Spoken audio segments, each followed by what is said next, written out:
नमस्कार दोस्तों, समय समय पर मैं आप लोगों के लिए ऐसी ऐसी कहानियाँ लेकर आता रहता हूँ जिससे आप लोगों को समझ में आ जाता है कि जो भूत प्रेत की घटनाएं हैं या किसी के साथ भी घट सकती है। दोस्तों, आज की कहानी की शुरुआत करने से पहले मैं आप लोग से यह गुजारिश करना चाहता हूँ कि मेरे चैनल को ज़्यादा से ज़्यादा सब्सक्राइब और शेयर ज़रूर करें। दोस्तों, आपके प्यार और सपोर्ट की मुझे बहुत ज़रूरत है। आप बड़े यूट्यूब का चैनल ज़रूर देखते हैं, उनके वीडियोस देखते हैं, लाइक करते हैं, शेयर करते हैं, लेकिन जो छोटे वीडियो बना रहे हैं उनको भी सपोर्ट दीजिए। मैं अपनी तरफ से पूरी कोशिश कर रहा हूं। दोस्तों, चलिए शुरू करते हैं। कोई भी इंसान हो, कोई भी सेलिब्रिटी हो, किसी के साथ भी भूतिया घटना घट सकती है, किसी के साथ भी निगेटिव एनर्जी जोड़ सकती है। लेकिन क्या आप लोगों ने कभी यह सोचा कि जो ये भूतिया घटना या पैरानॉर्मल एक्टिविटी हम लोगों के साथ घट जाती है, तो क्या कभी ऐसा हो सकता है कि साधु बाबा या महात्मा लोगों के साथ भी घटती होगी? सोचा या नहीं सोचा? नमस्कार दोस्तों, हॉरर हाई के आज के बहुत ही हैरान कर देने वाले स्पेशल से एपिसोड में मैं आप सभी लोगों के सामने प्रेमानंद महाराज यानी कि पीले बाबा, जिनको आजकल काफ़ी ज़्यादा ख्याति मिली हुई है इंटरनेट में, उनसे जुड़ी हुई एक अजीब और एक सच्ची कहानी मैं आप लोगों के सामने लेकर आ गया हूं, जो कि पैरानॉर्मल एक्टिविटी से जुड़ी हुई है। दरअसल प्रेमानंद जी महाराज, उसमें से आप लोग शायद नहीं जानते होंगे, लेकिन मैं आप लोगों को बताऊं, यह वही महाराज हैं जो वृंदावन में रहते हैं और अभी कुछ ही दिनों पहले विराट कोहली और अनुष्का शर्मा इनके आश्रम में उनके प्रवचन सुनने गए थे। शायद अब आप लोगों को पता चल गया होगा मैं किसकी बात कर रहा हूँ। या ऐसे महाराज जी हैं, ये बहुत महान है यार।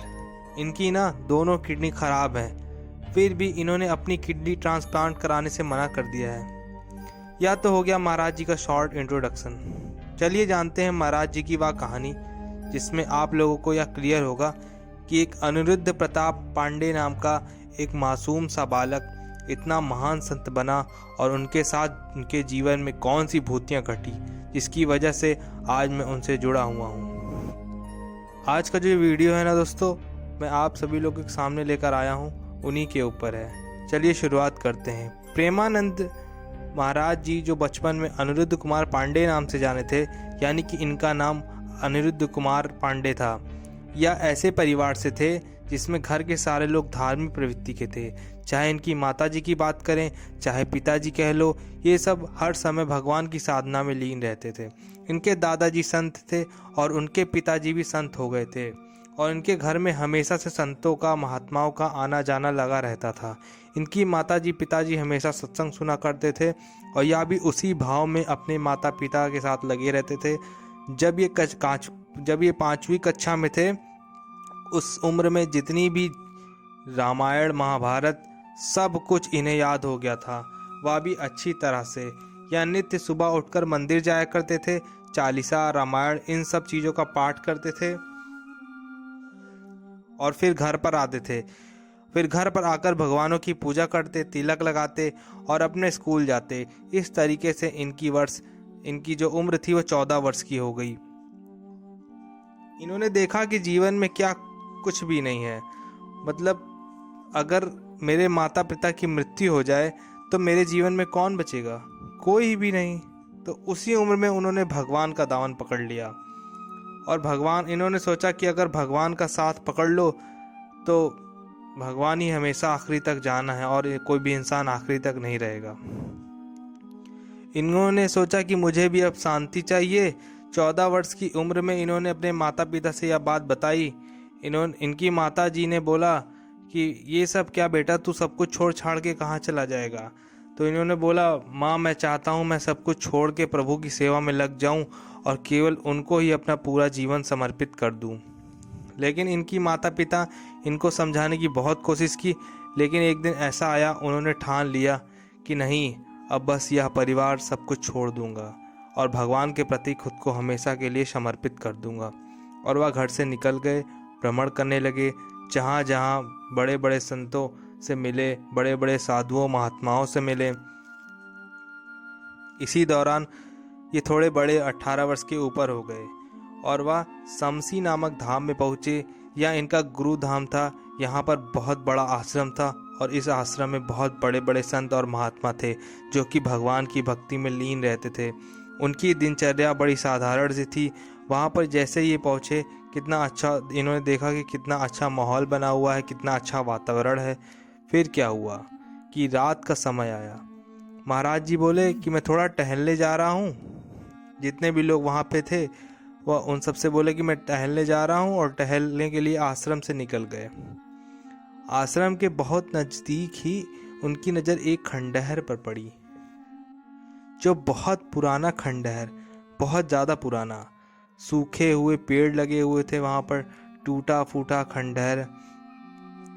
गुरुजी को ऐसी जगहों से बहुत ज़्यादा लगाव था। पता ही नहीं क्यों उन्हें पुरानी चीज़ें, टूटी फूटी सूखी पेड़, ये सब काफ़ी ज़्यादा आकर्षित कर रहे थे। उन्हें देखकर बहुत अच्छा लगा कि यहाँ पर ऐसा मतलब वातावरण है। वो आश्रम वापस लौटे और अपने साधु संतों से बातचीत किया कि आज रात मैं बाहर ही सोना चाहता हूँ, आज की रात्रि मैं उसी खंडहर में व्यतीत करना चाहता हूँ। तो जितने भी साधु महात्मा जिन्होंने इनकी बात सुनी, उन्होंने रोका, कहे कि आप वहाँ पर ना जाएं, वह जगह ठीक नहीं है। वहाँ पर लोगों को अजीब अजीब तरह का आभास हुआ है, वहाँ से दूर ही रहो तो अच्छा रहेगा। तो ये जो अपने प्रेमानंद महाराज जी हैं ना, इन्होंने कहा क्या हो जाएगा, मेरा कोई क्या ही कर लेगा, मैं तो हर समय प्रभु का नाम जपते रहता हूँ, मेरा कोई क्या ही बिगाड़ लेगा, और मेरे पास ऐसा है ही क्या जो कोई मुझसे छीन कर ले जाएगा। मैं आज रात को वहीं सोऊंगा, पूरी रात वहीं बिताऊंगा। ऐसा बोलकर रात का वक्त आया और वह निकल पड़े। जो लोग वहाँ साथ में थे उन्होंने एक बार और इनको रोकने की कोशिश की कि आप वहाँ मत जाइए, लेकिन जो प्रेमानंद महाराज थे बचपन से ही बहुत हठी स्वभाव के थे।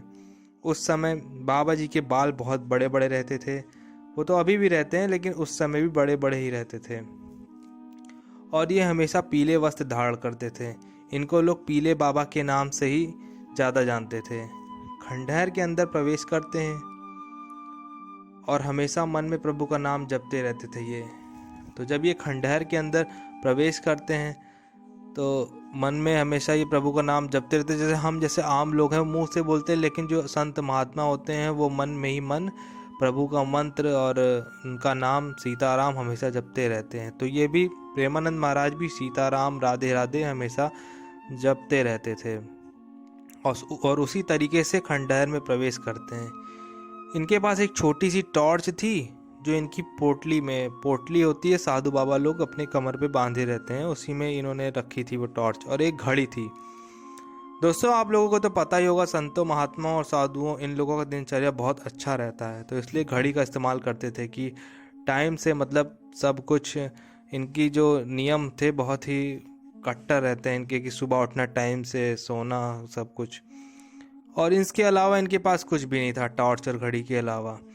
तो कोई चोर लुटेरा डाकू आएगा तो क्या ही लूट लेगा, इसलिए इनके मन में कोई भी भय नहीं था कि मतलब मेरा कोई क्या ही बिगाड़ लेगा।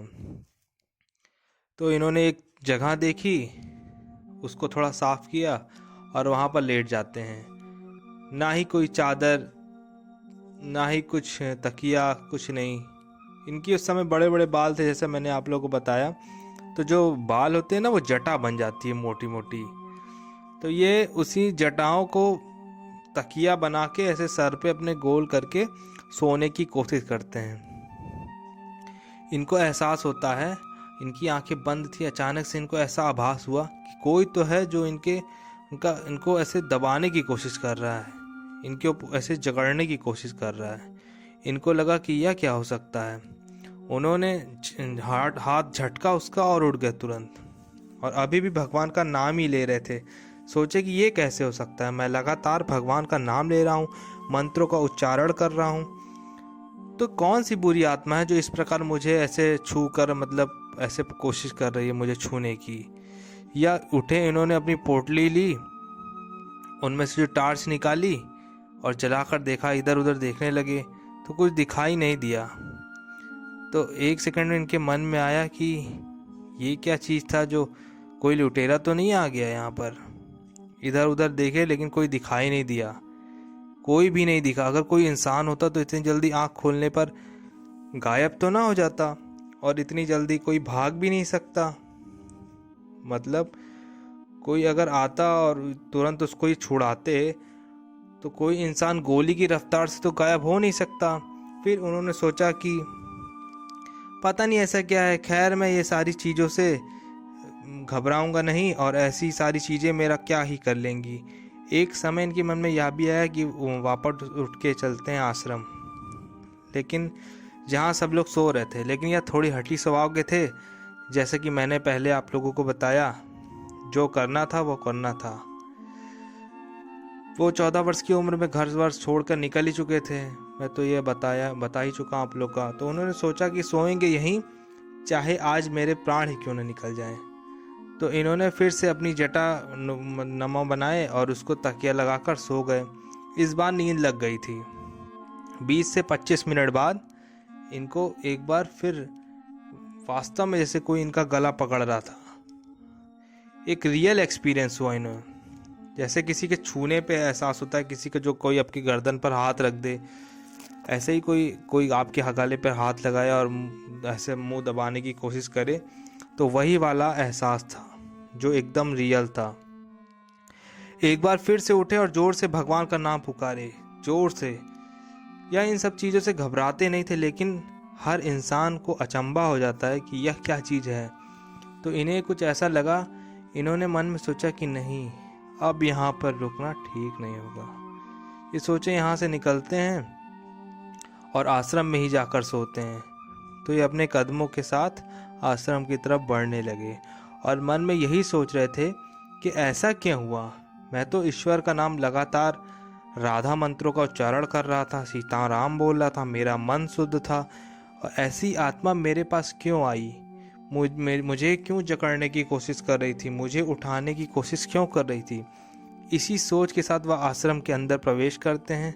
तो अभी भी आश्रम के कुछ लोग जाग रहे थे और उनको देखे महाराज जी को वो लोग देखे और बोले, अरे आप कैसे इतनी रात को आ गए, आप तो खंडहर में सोने गए थे ना। तो बाबा जी ने पूरी बात इनको बताई। तो जो साधु महाराज वहाँ पर थे उन्होंने बोला, देखा मैंने तो पहले ही आपसे कहा था कि वहाँ पर मत जाइए, वहाँ जाना ठीक नहीं है, उस जगह में कुछ न कुछ गड़बड़ है। हम लोगों को भी ऐसा आभास हो चुका है, इसलिए हम लोग अब उस तरफ नहीं जाते हैं। तो प्रेमानंद महाराज ने वहाँ से एक चीज़ सीखी और एक चीज़ जाना। वह मन से पवित्र थे, वह भगवान का नाम ले रहे थे, मंत्रों का उच्चारण कर रहे थे। फिर भी उनके पास इस प्रकार की आत्मा आई और शायद उनको जगाने की कोशिश की। उसके पीछे का सबसे बड़ा कारण उनको बहुत बड़ी सीख मिली कि जो आत्माएं होती हैं ना, यह हमेशा हमें नुकसान पहुंचाने के लिए हमारे पास नहीं आती हैं। अगर नुकसान पहुंचाने के लिए करीब आए तो अगर आपका मन पवित्र है, मन शुद्ध है, आप भगवान की सेवा में लगे हुए हैं, ईश्वर का नाम ले रहे हैं, तो ज़्यादा से ज़्यादा ये आपके इर्द गिर्द घूम कर चली जाएगी, वह आपसे दूर चली जाएगी। अगर आप फिर भी इतना उच्चारण और जाप करने के बाद वह आत्मा आपके आसपास आ रही है ना, तो कारण यह नहीं है कि वह केवल आपको अपना आभास कराना चाहती है। वह आपसे कुछ चाहती है और वह आत्मा बुरी नहीं है। वह आपके जरिए मोक्ष पाना चाहती है, मुक्ति पाना चाहती है। क्योंकि कई बार होता है ना, जो आत्माएं होती हैं वह दुनिया में किसी वजह से अटक के रह जाती हैं, चाहे उनकी कोई अंतिम इच्छा हो, चाहे अकाल मृत्यु हो, या फिर पिंडदान सही से ना हुआ हो। तो इस तरीके से वह हमारे पास आकर हमें अपना आभास दिलाकर हमसे मुक्ति चाहती है, हमसे मुक्ति पाने की कोशिश करती है।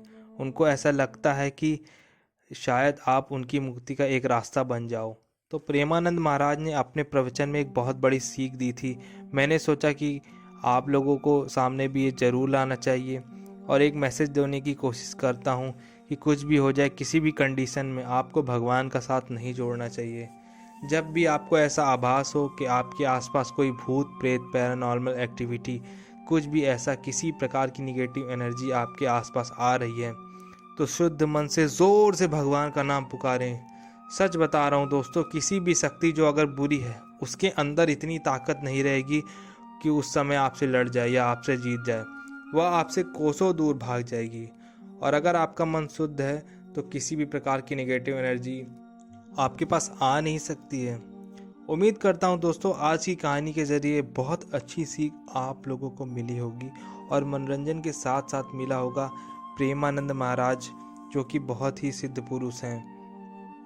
आप उनके चैनल पर जाकर उनकी वीडियोस को भी देख सकते हैं कि कितनी शालीनता से और कितने अच्छे से अपनी बातों को समझाते हैं और लोगों को सही मार्ग पर रास्ता दिखाते हैं। वह ऐसा नहीं है कि मतलब पति पत्नी वृद्ध लोगों के बारे में ही बताते हैं, वह युवाओं के बारे में बहुत अच्छी सीख बताते हैं, जीवन को कैसे आगे बढ़ाना चाहिए और उस बारे में बताते हैं। इतना सब कुछ हो जाने के बाद भी बहुत लोगों ने उनसे कहा कि आज हम अपनी किडनी आपको दान दे देंगे, लेकिन उन्होंने अपना इलाज नहीं करवाया। इलाज तो करवा ही सकते थे, इतने ज़्यादा फ़ैन फॉलोइंग होने के बाद भी प्रेमानंद महाराज जी बिल्कुल भी एकदम सादा जीवन, केवल पीले वस्त्र में ही रहना पसंद करते हैं और सबको अच्छी अच्छी बातें सिखाते हैं। दोस्तों अगर आपको ये कहानी अच्छी लगी हो तो चैनल को ज़रूर सब्सक्राइब करें और वीडियो को शेयर करिएगा। आप लोग सपोर्ट करिए दोस्तों, एक दिन में नहीं, लेकिन अगर आप लोग सपोर्ट करते रहेंगे तो एक दिन मैं भी आप लोगों की सारी इच्छाएं पूर्ण करूंगा। हमारी वीडियो को ज़रूर सब्सक्राइब करिएगा और शेयर करिएगा। तब तक के लिए राधे राधे, जय श्री राम।